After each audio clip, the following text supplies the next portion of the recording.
कुरुते गंगा सागर गमनम व्रत परिपालन मथवा दानम ज्ञान विहीनः सर्वमतेन मुक्तिं न भजति जन्मशतेन कुरुते गंगा सागर गमनम व्रत परिपालन मथवा दानम ज्ञान विहीनः सर्वमतेन मुक्तिं न भजति जन्मशतेन.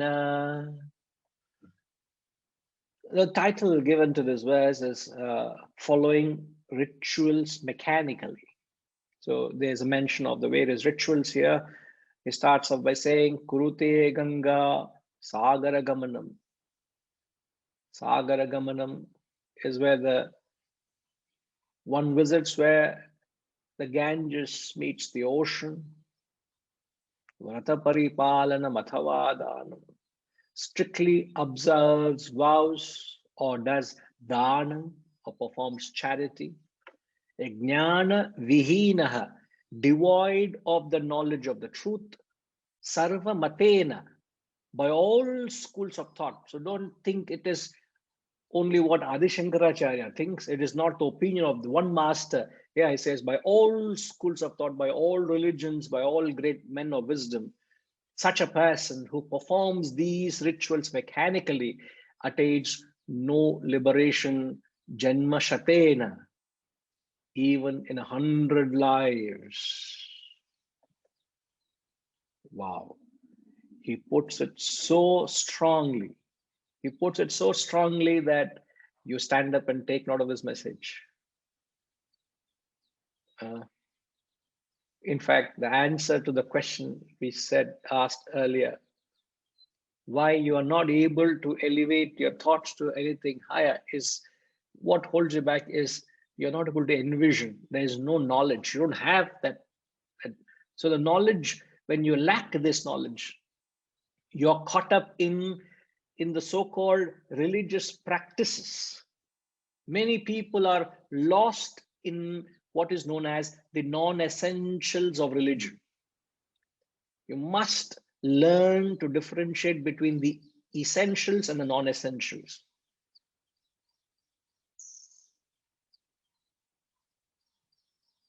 And if you are caught up and lost in the non-essentials of religion, 100 lives thus is of in vain, no avail. It will not take you anywhere towards salvation. It is no good.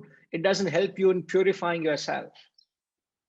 If you noted the previous two verses, verses 15 and 16, he doesn't put it that strongly. But this particular verse, he puts it so strongly. Because many people believe, I am leading a very honest life. I am not corrupt. I am honest. I have integrity to my work. I do a little bit of charity. I am available for any help. I follow certain rituals. I'm very religious. I'm very obedient. I am not interested in all this Vedanta, this knowledge and wisdom. I don't want to, I don't need all this. I'm good. Majority of people believe that what they're doing is everything. And they think what they're doing is right. And it is really not just a knock on your head with a knuckle, but a knock with a hammer on your head. You will really get a serious bump. Oops, it hurts, man. Every time you're combing your hair, it's going to hurt. Or every time you touch, oops, it's really hurting. It's going to take a while to heal. It's a hammer. A hammer blows.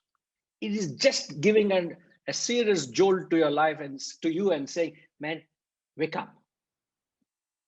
All of this, you may take a pilgrimage, you may perform certain austerities, you perform rituals, you perform certain procedures. No doubt they're all part of religion because every religion has these elements in it. Any religion, you take in a religion, it has these elements of the rituals, they prescribe certain pilgrimages, they perform certain austerities, they recommend charity. So all these are procedures which are recommended in all religions.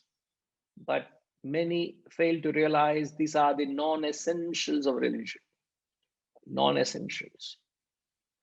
The essential aspect of religion is, Hirenji, what is the essential aspect of religion?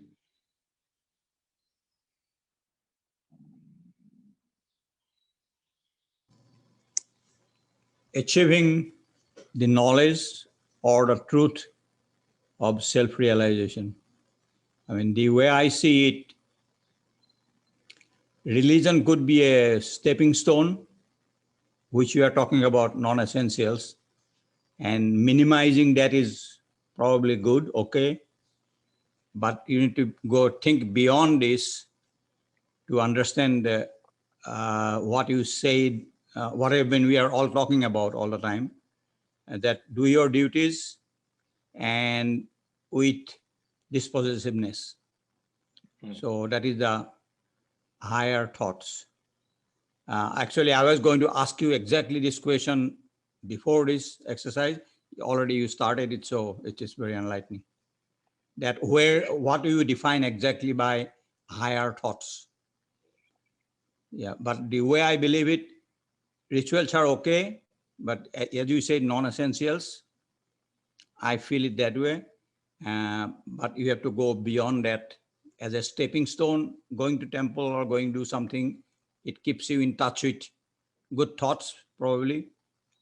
But then you have to have your own self-realization and then looking for the truth, which is defined as a sotic.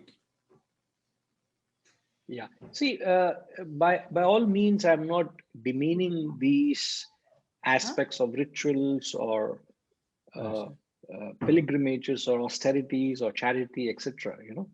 It's not demeaning it, but the verse is only trying to say that these are only the outer shell.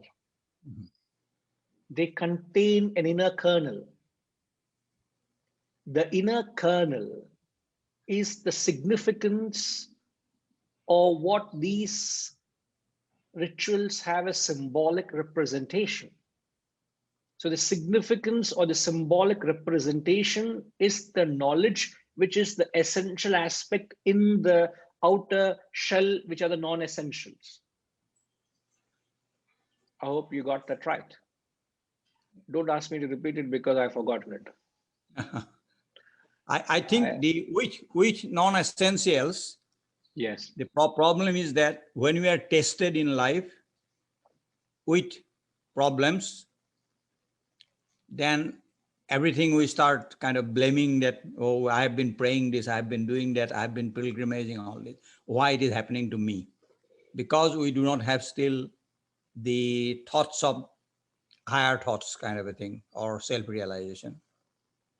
Correct. We have just, so the question is, it's not that these rituals are wrong. It's not that these rituals are not required. In fact, rituals are an integral part of spiritual sadhana right from infancy to realization.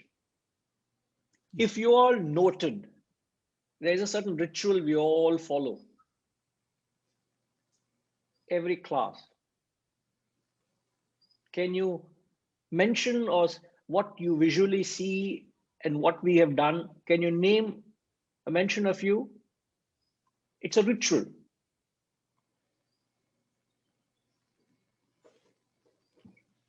Hirenji, let me get someone else to clarify this. Rajiv ji, what is the rituals we are performing in this class, ji?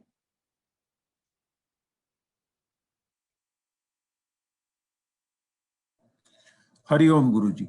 Yes, one of the rituals that is performed is your start. At the start, you chant the verses with your hand folded and sincere chanting that goes on. Yes. That is one of the ritual. Yes, the performance of the chant every class. Right. Any other observation?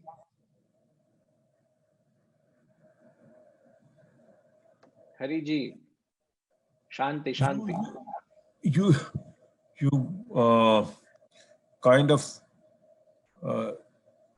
repeat the first verse and then you go up to whatever you have been discussing so far.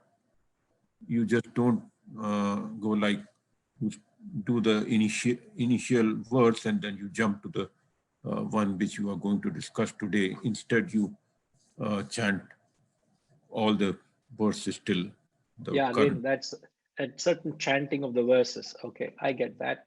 All right, let me ask others. Reddy Garu, you're right, Rajiv ji, you're very right. Yes. Good morning, Guruji. Yes. We also have, as I observe, the rituals of reconnecting the past session, what we are getting connected between the past to the present. So we review the past, what been taken up and how we are getting connected. I think that is also, I've seen that is one of the regular part of the ritual. No, that's a part of a methodology of trying to connect you all with the subject, but that is slightly different to the rituals we're performing. See, I said because the verse highlights the rituals as non-essentials and the knowledge is essential, isn't it? Yeah. But I further said that you can't drop these rituals because rituals are an integral part of your spiritual sadhana, right from the beginning till the very last stage of your realization. In fact, it's there integral, to which I just further connected and said, we're also performing rituals. And the ritual is, we come, I greet you all with my palms folded. I wish you all Hari Om. It's a ritual. Right. We start with a prayer, Sahana Vavatu, or a prayer. Any other ritual you would never ever see me in a class without a tilak on my forehead. It's a ritual. And as Ushama said, I ensure that the little lamp is lighted at the feet of the Lord, the Ganesha right behind me, or right next to me rather. I offer some flowers. It's a ritual. You may give it importance, you may notice it, it may be apt, it may not be apt, is not the question. The question is, these are rituals. At the end of the class, we chant Purnamada, Purnamidam. We seek the blessings of the gurus. These are all elements, these are all rituals which are performed. But these rituals are only the outer shell. These rituals carry an inner kernel. You can perform these rituals mechanically, which is putting a tilak mechanically, offering a flower mechanically, lighting the lamp mechanically, or breaking a coconut mechanically, visiting a temple mechanically, or you may go to the pilgrimages mechanically. Oh, I must go to all this. What do they say? I don't know all this. What are the famous pilgrimages people go? Ushama, I'm a little lost here. Any idea what are the pilgrimages? Namaste Guruji. That is Char Dham they go for those four, this thing. And then Kashi, Char Dham, that is Haridwar, Kedarnath, and they go for those four places, Rishikesh and Haridwar. Correct. And then Kashi. Yeah. What are other pilgrimages people embark on? Amarnath, they go to Amarnath. Amarnath, Kedarnath. Anything else? Some they say Ashtaganapati, they say, isn't it? Yeah, Ashtavinayak right? in Maharashtra. Ashtavinayak in Maharashtra. And Ashtaganapati. Yeah. And then Navanasimha in Andhra Pradesh, like that. So many are list goes on. Yeah. So when Adi Shankaracharya is saying that when Ganges meet the ocean, this is also is a very famous or often considered as a very auspicious or a very important pilgrimage to be taken, where the Ganges meets the ocean.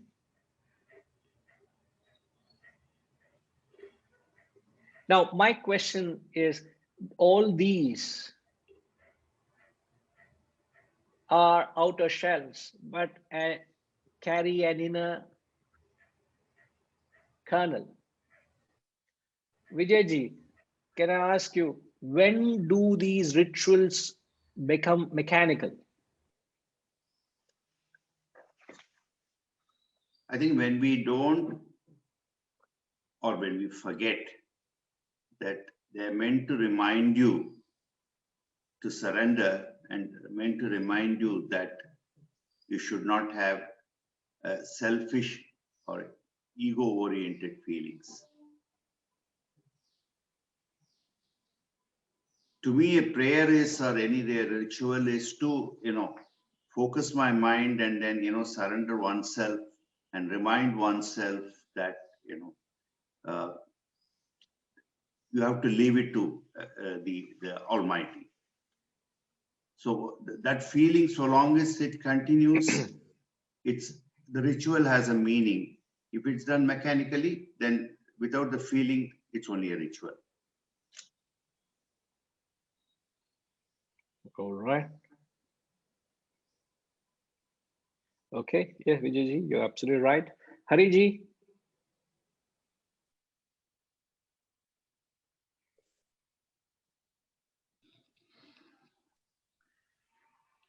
If I don't, sorry, Hari Om. If I don't have a conviction and commitment that the attending Guruji's class is to absorb the knowledge and to develop myself and put in energy, if I don't really do it, then attending this class itself becomes as a ritual. On Monday at 6:30, I had to just get on to Zoom, listen to Guruji, close it. Again, I'm thinking that on Monday I have to, at 6:30, I get on to Zoom. This becomes as a ritual. Correct. So for me, that is how serious I am and why am I attending this lecture. If I don't have an aim, if I don't have a commitment, what to do and what am I going to get out of it, and how am I going to transform myself? If I'm not serious about it, attending this class is only a ritual. Just like going to the temple, I pray and then come back. So you pull the carpet under the feet, sir. The class itself is a ritual now. Yeah, sure. Forget the nitty-gritties of the performance. The class, attending the class itself is a mechanical. If I don't have a commitment. Absolutely. Very true. So the whole exercise has a very serious significance. What's the whole objective, isn't it? Very well said, Hariji. The whole thing. So every aspect, from what we gather, from what you say, everything has a significance. Now, for example, as the verse mentions, of proceeding where, or one visits where the Ganges meets the ocean. What's the significance? The Ganges is a river. The ocean symbolizes the vast sheet of the border, which is the totality. So the river meeting the ocean is a point where the individual loses that ego and attains the totality of that vast sheet of water, the totality. It is the point where one attains realization. It is the merger of the extinction of the ego and the attainment of that absolute totality of the consciousness. Now, that is symbolic. Now, by going there,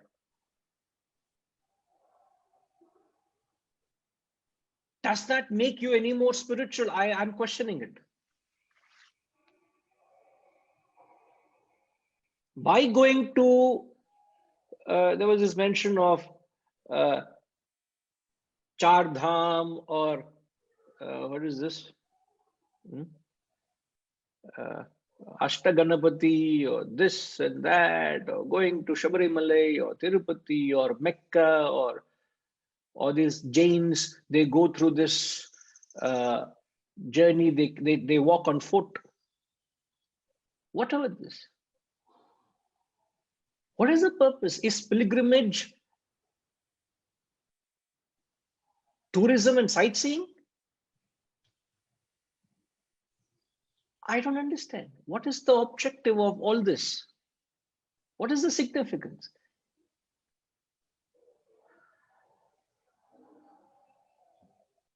Yes, Hariji. I have a question. It's very personal.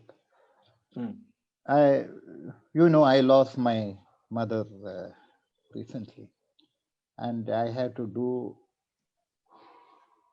13 days function. I had to perform as per the customs. And we had to do a lot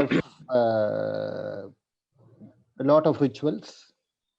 Whether I believed in it or not, that is a separate question. I had to spend a lot of money on it. And internally, I was telling myself that if I could have given this money to somebody who is deserving and who would be able to make more than what I was getting through performing all this ritual, that was into my internal. But I have my brothers, my society, and I don't know. And finally, I had to join with them. And though I was not convinced that this is going to bring anything for the jiva or the soul of my mother, I internally, I was totally convinced that I was wasting the whole time and the energy and the money that I have spent. But I had to do it because I was scared that whether I could come out of it. So that is why in the chat there is no courage to express myself and tell openly that I don't believe in it. This money should not be wasted. This money should go to somebody who really deserves, so that one life, existing life, is making use of it. How do you think when somebody is in this type of... I was in a total predicament. I was doing everything against my will. But I did.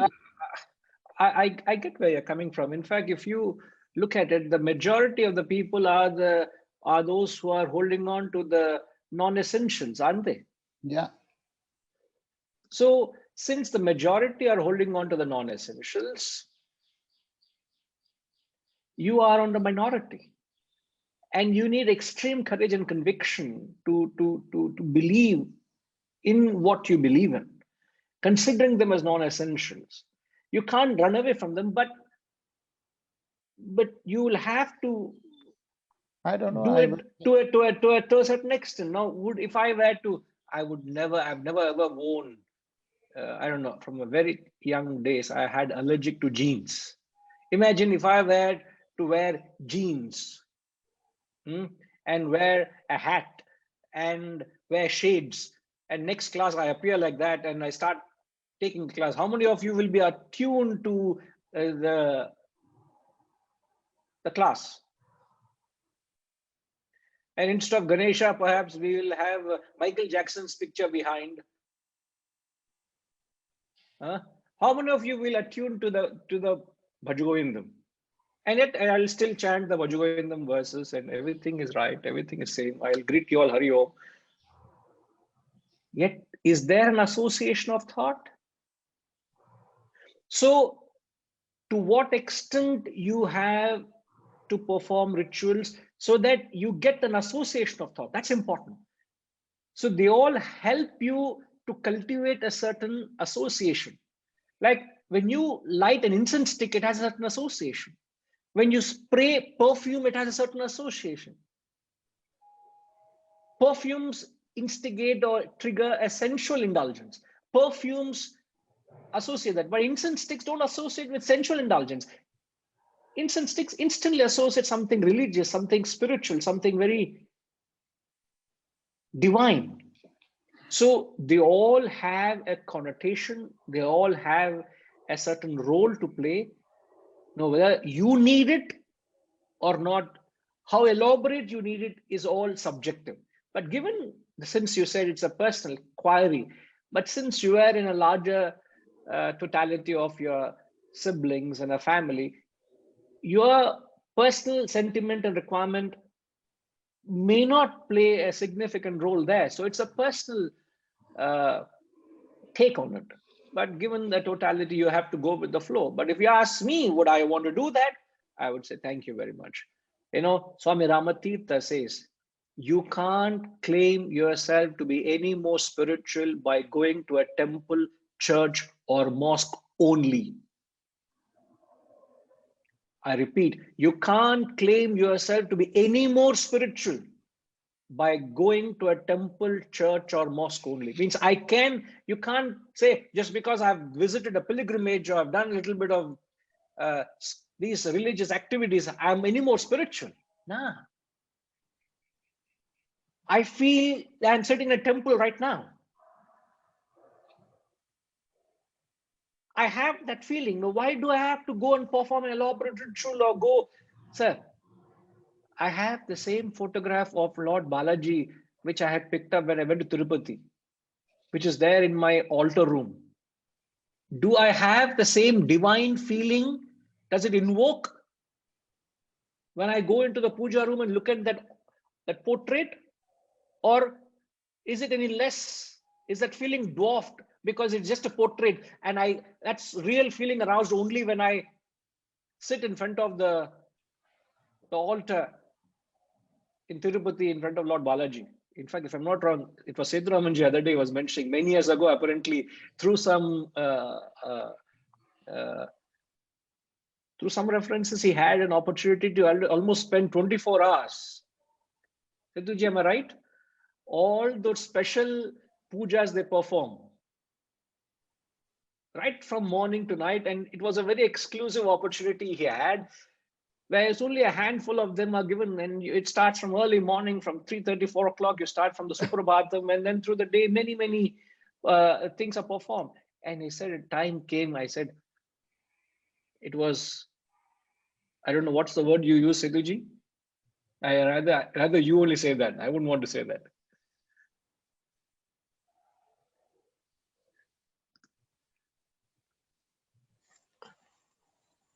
No, we were tired, and yeah. No. Tired has many connotations.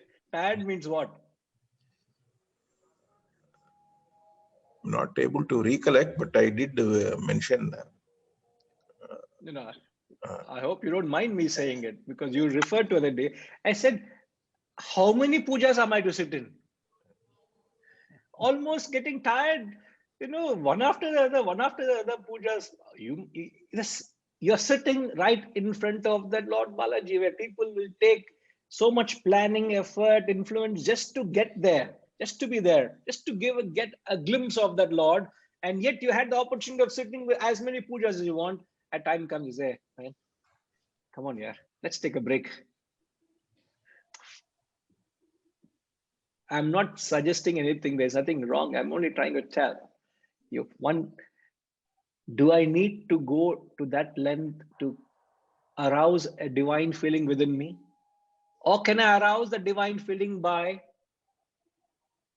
a similar act, a smaller act? There's a concept known as the spiritual development versus the degree of manifestation are inversely proportional. Hariji, please capture this concept for me. Write it down, sir, please. The spiritual development vis-a-vis the degree of manifestation to attune to God. Let's complete that. Your spiritual development versus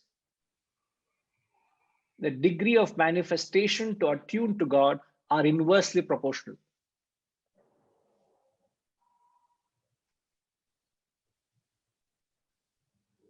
Sriniji, I suppose you understand that statement completely, yeah?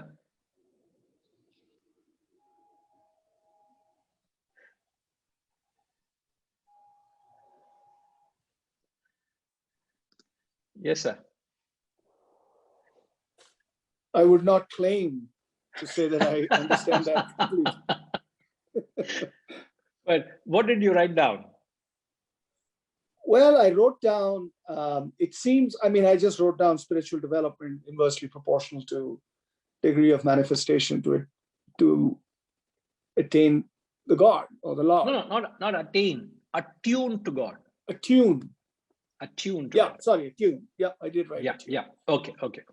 Yeah. I mean, yeah, it's exactly what the verse was saying, right? I think that you're doing certain things by rote. Not what the verse. In fact, what I just explained.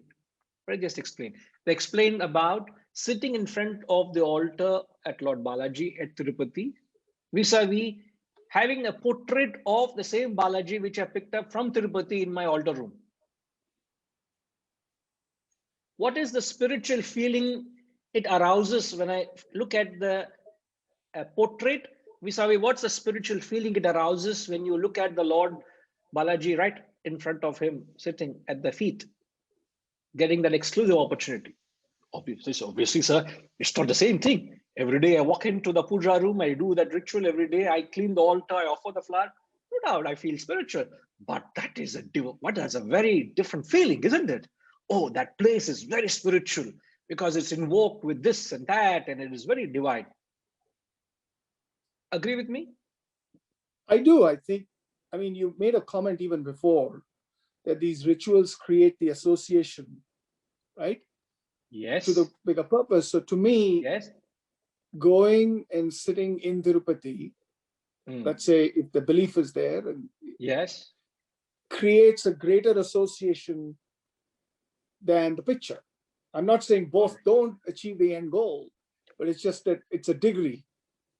The difference is, right, is you would probably say, I have faith in the Lord, Tirupati here, Balaji, and you say, I can go to my puja room and I see a picture and I still associate it, but the degree probably is greater because you're physically present in front of the Lord himself. So the association probably is enhanced. Yeah, you're right. And I'm reminded of this. Many who have been there and heard about it know about it. I don't know whether you heard of it. There's a place outskirts of Hyderabad, of a town called Chilkur. A small town has become famous in the last 3-4 decades, not decades, I think, 30-40 years ago, It was not that famous before. In the last 30-40 years, it become so famous. Again, it is, I think Sethu Ramanji was saying, it is a family-owned temple, isn't it, Ji? It's called Chilkur Balaji. It's a family-owned temple, a very small temple. But it became so famous. Have you heard of it? It is known as, it is not known as Chilkur Balaji, it is known as Visa Balaji.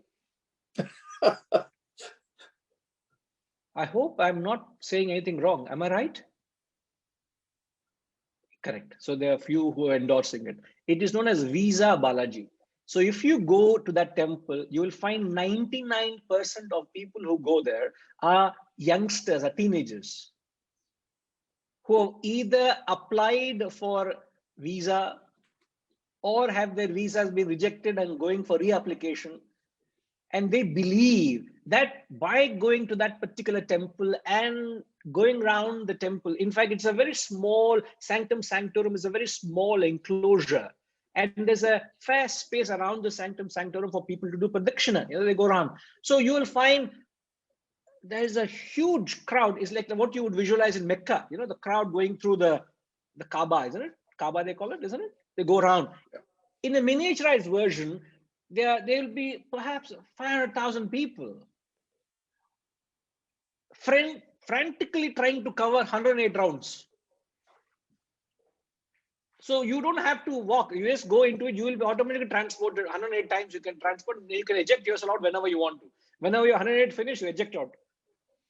And you believe that because they've got the visa. Now you go to Chilkur Lord Balaji. with an intention of not invoking the Lord, but getting your visa. Now, this is a mockery of the temple and the prayer and the Lord itself, isn't it?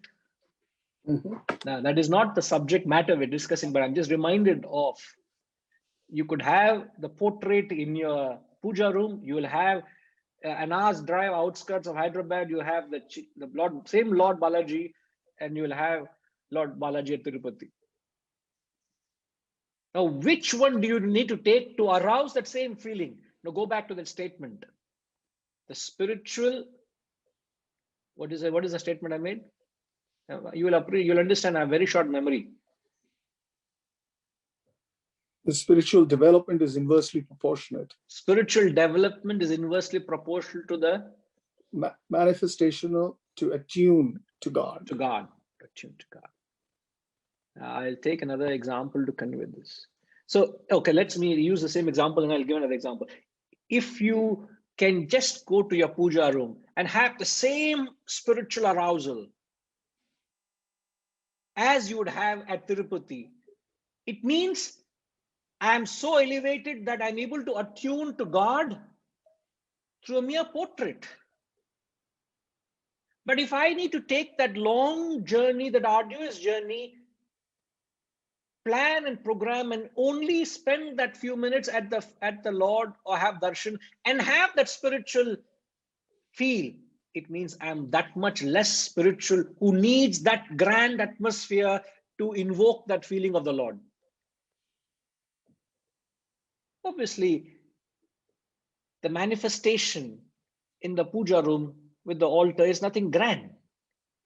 Vis-a-vis, Tirupati is very grand. So if you need that to have a spiritual arousal, it means I'm that less spiritually developed. But if I have the same feeling, because Lord Balaji is not any less in my puja room, agree? Very much there. It's just that I don't have the eyes to see. Sir, when you stand in front of, let's say I blindfold you, last few moments, and take you holding your hand to the mighty sight of the Niagara Fall. I just blindfold you the last few minutes. And I hold your hand, take you there, and at the sight of the Niagara Fall, I remove the blindfold. And I said, now open your eyes. And when your sight falls on that grand Niagara Falls, what is your instant reaction? What's the natural reaction people have?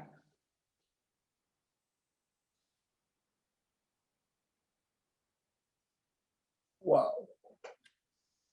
You're amazed. Wow. Breathtaking. You're breathtaking. You have no words. And you just say, what a creation, isn't it? When you say what a creation, are you not reminder of the Creator?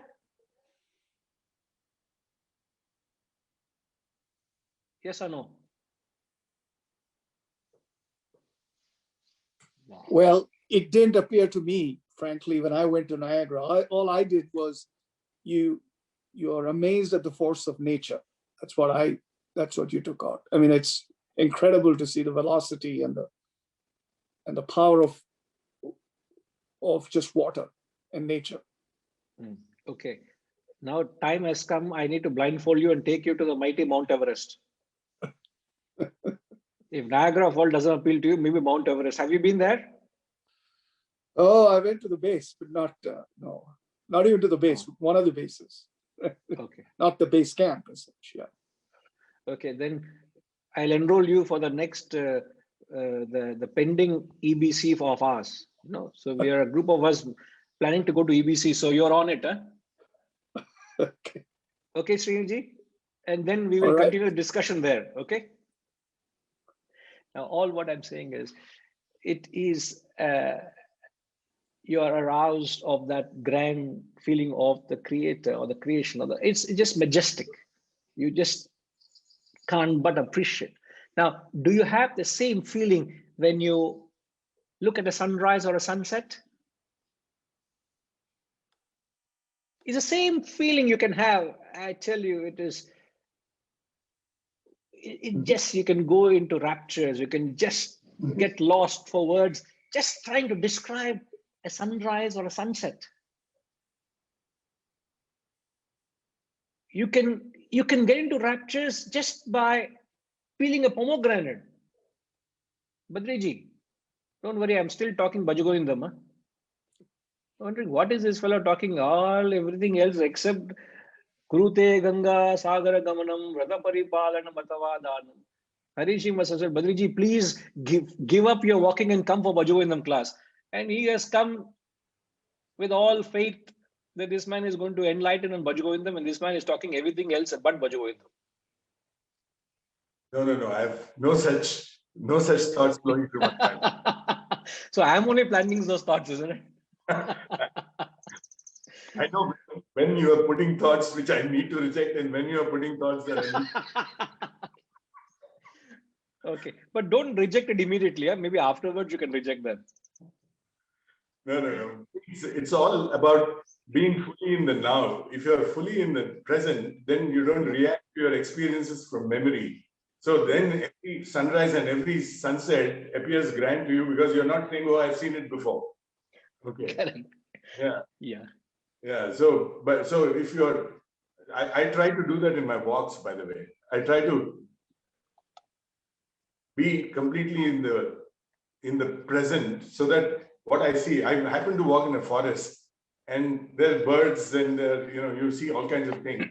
But if you say, oh, I've done this trail before, then you don't enjoy the walk as much as you kind of train your mind to shut out all thoughts and just take in what you're experiencing. Then it becomes fresh every time you see it. It's a discipline that requires some effort to acquire, but I'm trying to work towards that.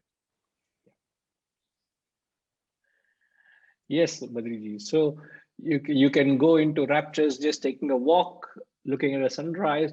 You peel a pomegranate. I don't know whether you've noticed, almost every grain has got a separation. And who has created it? Who is the creator of that? So the moment you are trigger to attune to the creator. And how can you attune to the creator? Through his creation only. You can only attune to the creator through his creation. So what do you need to attune to God? To what degree you need the manifestation to attune to God? So if the degree is maximum, I need to perform an elaborate yajna, an elaborate ritual, call 10 pujaris, do this and do that to have a spiritual feeling in me, there's no harm in doing it. But if you feel compelled to do it, to feel something spiritual about it, that means I'm not that elevated. But I don't have to perform an elaborate ritual. Even a simple ritual of lighting a lamp is good enough for me to arouse that feeling in me. I'm not saying anything wrong in doing, but if you find a need to do it, it just tells where you are, where one is. So rituals are essential to the extent they have a significance. Everything conveys something. But when you don't understand what they convey and you perform rituals ignorantly without understanding what the inner kernel is, then rituals become mechanical. So how do you ensure you don't fall a trap to the mechanical aspect of a ritual is to understand its symbolic representation and its significance. And everything that you do conveys something. So, and how do you get to that is by questioning. Why am I doing what I am doing? What does it convey? It's like when you look at a march past, or when you look at a celebration of Independence Day or Republic Day, you find these people, they hoist the flag. You may say, what is this? There's so much important significance to being given to a piece of colorful cloth. Why is so much of euphoria around it? Why so much of importance given? But when You understand that that flag represents the nation. Saluting the flag is saluting the nation, is honoring the nation, honoring those who have sacrificed their lives for the nation. When you understand that significance and what that means, it arouses a certain feeling. You are able to associate with it. Otherwise, these rituals are meaningless without the significance in you. Therefore, there's the S, but per se, there are the essentials and the non-essentials. You must be very clear with that. Vijayji, you wanted to say something earlier?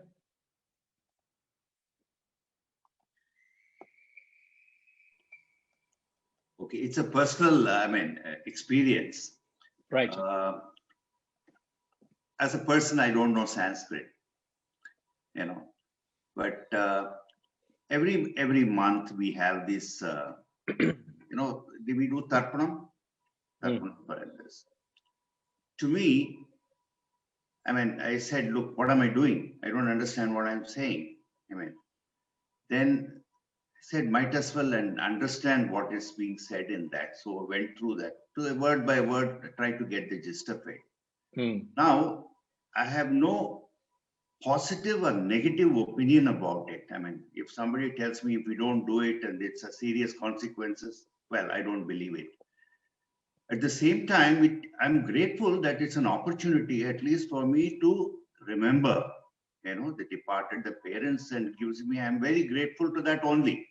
Whether all the sankalpam and all that which is done anachronistic, not I don't really care. It's okay. It's a matter of saying, bringing me to that mood and bringing me to remember. Whether I should remember even otherwise, well, maybe I'm weak, but at least I'm able to do it with this, and I leave it at that. I have no opinion, either positive or negative. So, I would not condemn it. If somebody says it's nonsense, I wouldn't like to do it because I'm comfortable with it, so it works for me. And I'm grateful to it because it helps. And I think I should leave it. My practice is my way of focusing, and you do your focusing. Yes. That's what I was thinking about. Significance is, perhaps you can call it significance, or realizing the significance of the ritual. But that's the way I see it. No, absolutely. It is very subjective. Please, it should not be perceived that it is being spoken in a lighter note. Not at all. It is not intended. It is not meant to demean anything. As I said, it's not. Every ritual has a significance, has a role to play. But it is not for a mere personal gratification, please. It is only meant for self-purification. But when people do, what has happened is, because of the majority of people practice it, the so-called pundits or those who are heads of these institutions, they have instilled a great fear in you. If you don't do it, this would happen. So people are doing it out of fear, not out understanding the significance and what it helps you with, isn't it? So please be mindful. And in the process of the discussion, I was not mindful of the time. Forgive me, we have just overshot by a few minutes, but we have conveyed the gist of it. And if there's anything more to touch upon, as Srinivas Reddy Garu said, I'll follow the ritual. I'll come back and I'll touch upon this verse. So that ritual will continue, sir. And we will conclude the class with another ritual. Okay. Om Purnamada Purnamidam Purnat Purnamudachyate Purnasya Purnamadaya Purnamevavashishyate. Om Shanti Shanti Shanti. Hari Om. Shri Gurubhyo Namaha. Hari Om.